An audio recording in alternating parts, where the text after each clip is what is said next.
ओम नमः शिवाय। हिंदू कहानी संग्रह में आप सभी का स्वागत है। आज हम अमावस्या व्रत कथा लेकर आए हैं। 3 पनौती अमावस्या व्रत कथा। एक गांव में सास और बहू अकेले रहते थे और उनका बेटा विदेश में कमाने के लिए गया था। सास और बहू बहुत अच्छे से रहते थे। दोनों एक दूसरे की देखभाल करते थे। एक दिन बहू ने खाना नहीं खाया तो सास ने बहू से पूछा कि आज तुमने खाना क्यों नहीं खाया।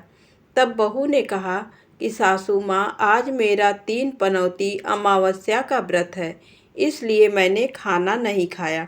तब सासू ने कहा कि बहू, ये व्रत क्या होता है और ये व्रत करने से क्या फल मिलता है, मुझे भी समझाओ। तब बहू ने कहा कि सासू माँ, 3 पनौती अमावस्या का व्रत करने से बहुत पुण्य मिलता है। घर में अन्न धन बना रहता है, सुख शांति रहती है तथा अटल सुहाग मिलता है और पुत्र प्राप्ति होती है। इस व्रत में प्रत्येक वर्ष अलग अलग खाना खाया जाता है और विष्णु भगवान के मंदिर में चढ़ावा चढ़ाया जाता है या फिर किसी ब्राह्मण को दान दिया जाता है। इस व्रत में पहले साल शक्कर, घी और चावल से बना खाना खाया जाता है। पहले साल व्रत पूर्ण होने के बाद 1.25 किलो चावल और 1 कटोरी घी तथा 1 कटोरी शक्कर का दान किसी ब्राह्मण को दान दिया जाता है। दूसरे साल जौ, घी और शक्कर से बना खाना खाया जाता है। जब दूसरे साल व्रत पूर्ण हो जाए तो 1.25 किलो जौ, 1 कटोरी घी तथा 1 कटोरी शक्कर किसी मंदिर में चढ़ाएं और फिर किसी ब्राह्मण को दान देना होता है। तीसरे साल गुड़, तिल और घी से बने व्यंजन खाने चाहिए। जब तीसरे साल व्रत पूर्ण हो जाए तो आधा किलो तिल, गुड़ और 1 कटोरी घी किसी मंदिर में चढ़ाया जाता है या फिर किसी ब्राह्मण को दान दिया जाता है। इसे ही 3 पनौती अमावस्या व्रत कहा जाता है। फिर बहू ने कहा कि इस व्रत का अगर संकल्प लेते हैं तो इसे पूरा करना जरूरी होता है। अगर पूरा नहीं कर सकते हैं तो सास बहू में झगड़ा और घर में अशांति आती है। तब सासू ने कहा कि मेरी तो उम्र हो गई है, लेकिन तुम ये व्रत करो, और बहू ये व्रत का आरंभ करती है। लेकिन एक दिन बहू ने किसी के कहने पर गेहूं से बनी रोटी खा ली और अमावस्या माता इस बात से नाराज हो गई।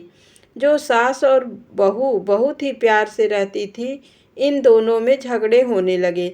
सभी गांव वाले भी हैरान हो गए कि ये सब क्या हो रहा है। सास अपनी बहू को कहने लगी कि तुम जब से हमारे घर में बहू बन के आई हो, तब से हमारे घर की लक्ष्मी चली गई हैं। तुम हमारे लिए शुभ नहीं हो। तब बहू ने कहा कि आपके घर की लक्ष्मी चली गई हैं तो कहाँ मिलेंगी, मुझे बताओ, मैं लक्ष्मी को लेकर आऊँगी। तब सासू ने कहा कि लक्ष्मी तुमको समुद्र के बीच में भगवान विष्णु के पैर दबाते हुए मिलेंगी। तब बहू ये कहकर चली जाती है कि अब जब तक मैं लक्ष्मी को लेके नहीं आऊँगी तब तक इस घर में पैर नहीं रखूँगी। इतना कहकर बहू लक्ष्मी की खोज में निकल जाती है। जब बहू लक्ष्मी को खोजने के लिए निकलती है तब उसे बीच रास्ते में एक गाय माता मिलती हैं। वह बहू से पूछती हैं कि आप कहाँ जा रही हैं। तब बहू ने कहा कि हे गाय माता, मेरी सासू मुझे कहती हैं कि मेरे आने से उनके घर में अन्न धन की कमी हो गई है और उनके घर की लक्ष्मी चली गई हैं, तो मैं लक्ष्मी को लेने जा रही हूँ। तब गाय माता ने कहा कि हे बेटी, अगर तुम जा ही रही हो तो भगवान से मेरे बारे में भी पूछ लेना। तब बहू बोलती है कि ठीक है गाय माता, बताओ, मैं आपके बारे में भी पूछ लूँगी। तब गाय माता बोलती हैं कि मेरा जब भी बछड़ा होता है वह मर जाता है, जिंदा नहीं रहता। तुम भगवान से पूछ लेना कि मेरे साथ ऐसा क्यों हो रहा है, मैंने ऐसे कौन से कर्म किए हैं। तब बहू बोली, गाय माता, मैं आपके बारे में ज़रूर पूछ लूँगी। ये कहकर बहू आगे बढ़ती है। अब आगे जाते ही बहू को एक घोड़ी मिलती है जिसके गले में घंटी बंधी हुई होती है। घोड़ी ने भी कहा कि बेटी, तुम मेरे दुख का निवारण भी भगवान से पूछ लेना। तब बहू ने कहा, जरूर पूछ लूँगी। ये कहकर बहू आगे बढ़ती है। आगे जाते ही बहू को एक अंधा और बहरा बुजुर्ग मिलता है। वह भी बहू से अपनी समस्या भगवान से पूछने के लिए कहता है। तब बहू उसकी समस्या भी भगवान से पूछने का कहकर आगे बढ़ती है। आगे जाते ही बहू को एक बूढ़ी औरत मिलती है जो हाथ और पैर से अपाहिज होती है। वह भी बहू से अपनी समस्या भगवान को पूछने के लिए कहती है। तब बहू उसके समस्या को भी पूछने के लिए तैयार हो जाती है और आगे बढ़ती है। आगे जाते ही बहू थक जाती है और एक आम के पेड़ के नीचे बैठ जाती है।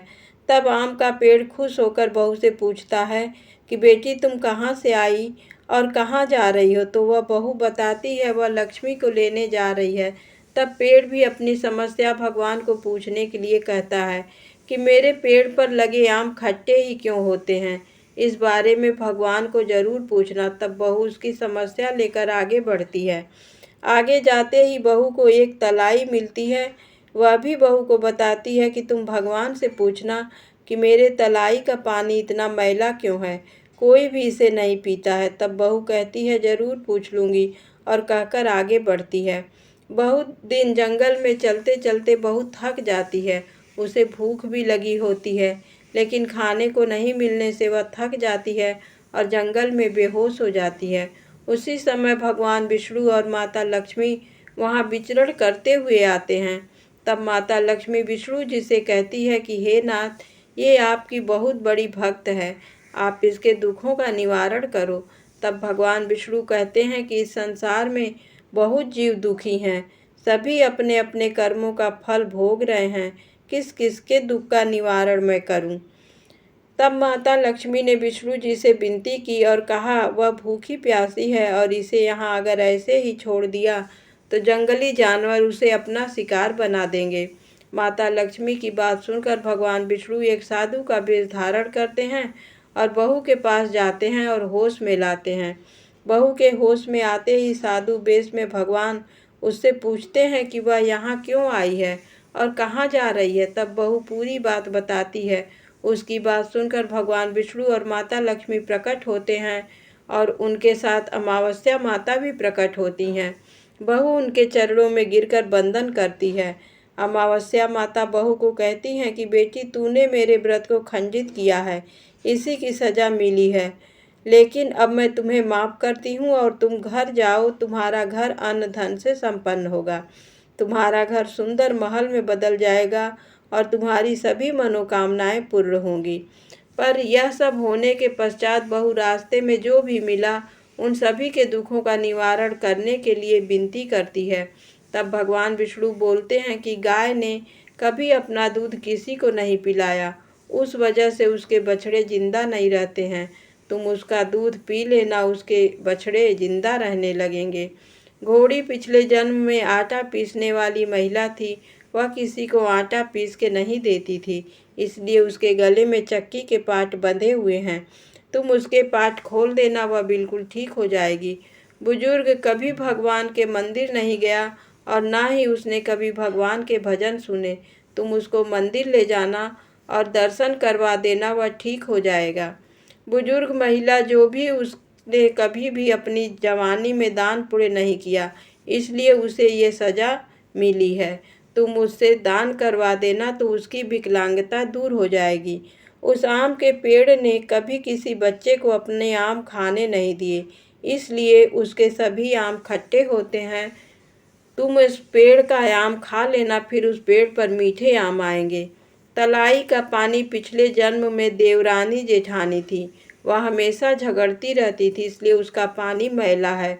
तुम उसका पानी पी लेना, वह तलाई शुद्ध हो जाएगी। बहू ने भगवान विष्णु, माता लक्ष्मी और अमावस्या माता को नमन करके घर जाने के लिए निकलती है और रास्ते में उसे जो जो भी मिला उनके सभी समस्या भगवान के कहा अनुसार दूर करती है।